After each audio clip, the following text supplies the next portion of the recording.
Response video to Matt, I guess, and Professor Anton. Not that there's any responding going back and forth here, real conversation, but whatever. Reaction video, that's what we'll call it. So it's the same old crapola. We don't have vocabulary now. Now there's just no vocabulary for describing reality. No, it's beyond us. We don't have the words. There's no words to describe it. Consumption and reproduction for 2 billion years. Yeah, no word. We don't have words. There's no way I can say that. It's impossible to be said. I mean, all this nonsense, this emotional babble. So we can't quantify the sensation of awe and majesty. It's like Professor Anton uses these words like sacred and divine. Well, why not just use the word bizarre?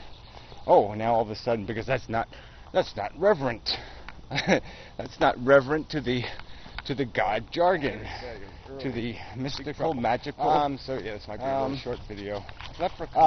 So anyway, you can't say bizarre because that's just not pretty enough. That's not one of them fancy words. Not one of those emotional words. And you have to have an emotional word to describe life. And we can't dare dissect it. We can't know what it is. We can't describe what it is. I mean, this is just no. This is not the truth. The truth is we can describe it, and we've done a hell of a lot of that in the last 100 years, and even in the last decade. I mean, I wasn't big on this whole mapping the genome thing, but guess what? Yeah, it's pretty impressive. And we're cutting it down. We're reducing it to its parts, and we're figuring out what it's made out of. And what it isn't made out of is some poofed being's perception or conception, some force that knew ahead of time that Professor Anton would think it was neato. What the hell is this crap? Oh, because you look at this and you from your perspective don't see the blood, dripping from the trees, billions of years of blood, and guts and horror. And I just walked into a spider's web. Could have been poisonous. Could have been. Just as easy. I could have spent the next 3 days dying. I mean, it's just, fuck you and this romantic crap. And then you have the arrogance to say, well, you're not religious. You're not a theist. Of course you are. The implication of your philosophy, the implication of us having some necessity to explain why there's not nothing. Well, the only implication can be that there must be some kind of rational answer. The reason why there's not nothing is the same reason why there's something, or the same reason why there is nothing when there is nothing. I'm sure there's nothing out there somewhere, and I'm sure that nothing is sitting there providing the opportunity for somebody to say, well, why the nothing? Why not something? I mean, it's just bullshit. It's a mechanical force, parts of which are going to be outside the realm of our easy comprehension. Not just partly because of scale, because the horizons that we exist in, and the knowledge that those horizons go on and on and on, and partly just because it doesn't have any logical continuity. There's no obligation to do the standard operating procedure, which is, oh yeah, you don't get this kind of order, you might want to call it, this kind of, the bird is flying, it didn't fall down, out of nothing, because that's what we're used to as human beings manipulating the environment. That makes logical sense to us because we don't live 2 billion years. We don't evolve. When we turn the key on an engine, we don't wait for the car to evolve a self-starter. No, we just turn the fucking key. So our brain doesn't function on the scale that this environment functions on. And so, yes, there's going to be parts of it, the idea of it even, that it's going to be, what the hell? Yeah, I don't get it. It's not going to, there's not going to be an automatic comprehension, a simple comprehension. But to throw words like beauty and divine and spiritual and sacred, all these loaded terms that don't really mean anything. And I think even Professor Anton, one of his videos, actually said, what, you're going to diss on beauty and love next? Well, yeah, that's the logical reality. They are psychological phenomenon. They are not philosophical derivatives. They're not places where you go to find the truth. They're places you go to find how an organism has been adapted to an environment and what compels it through it. What mechanisms has the natural evolution created in that organism to keep it playing the game. Oh, it's just so irritating. What's this other guy on that Amazing Atheist interview video, I think. They were on the subject of depression and why would humans get depressed?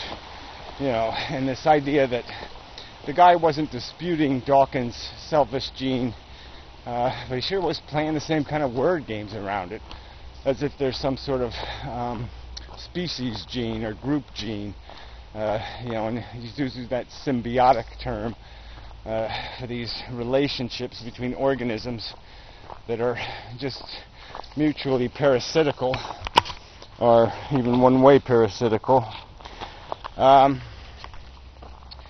Benign, non-destructive in one direction, and the other entity lives off the other thing. But whatever. These relationships that we have certainly have a contingent in our makeup. And so, yes, we are emotional. But we understand why. Because there's a social order. Just like in a wolf pack. There's an order, a hierarchy. It's got to be maintained. That's what is conducive to survival. It's conducive to survival that the matriarch it's 80 or 90% of the gene pool, and that be protected. And then you create mechanisms to make that happen. Well, they don't create them, but nature, they evolve into those mechanisms because you're going to outcompete your neighbor if you have those social bonds and those social connections. But it has nothing to do with any incompatibility with the idea that all your genetics are your genetics. Your chromosomes evolve, not your group chromosome. And so you just have a constituent that is conducive, that is been molded to make you a group player, a team player, not extraordinarily incomprehensible concept, not magic, not mystical, not any of that stuff. All of this crap can be dissected, and people just don't want to dissect it. They want to leave it mystical and magical, because then they can keep pretending they're doing something other than just jerking off right in each other's faces. And that's all this is. Just a bunch of people, playing this life masturbation game or something, and they're just, getting off on the spectacle as voyeurs and as exhibitionists. They're selling their ego in the world. Look, I'm smart. Look, I'm clever. Look, I can seduce a bunch of morons into believing my babble because I gave them what they wanted. They wanted the word divine and sacred, and so I gave it to them. Yeah, well, fuck you. You're not spunking that spunk on me. Fuck that shit. Those are not valid words of description in the 20th century. That's for some, first century moron, not for now. But anyway, this is just so manipulative and dishonest. That's what it is. It's just dishonest because there's no prohibition about using more explicit language. using words that are less flowery, less seductive to the person looking for the crop circle answer. And don't deny they're not out there. There's all these people looking for some kind of way to validate mystery and magic. They want something else to be true. They want some other world than shit happens. You know. But it ain't there. It ain't there in any piece of this crap. When you scratch any piece of it, you take apart any part of it, you come up with the same basic thing. It's chemistry. And chemistry, all these living things, chemistry just controlled by circumstantial, environmental, cause and effect.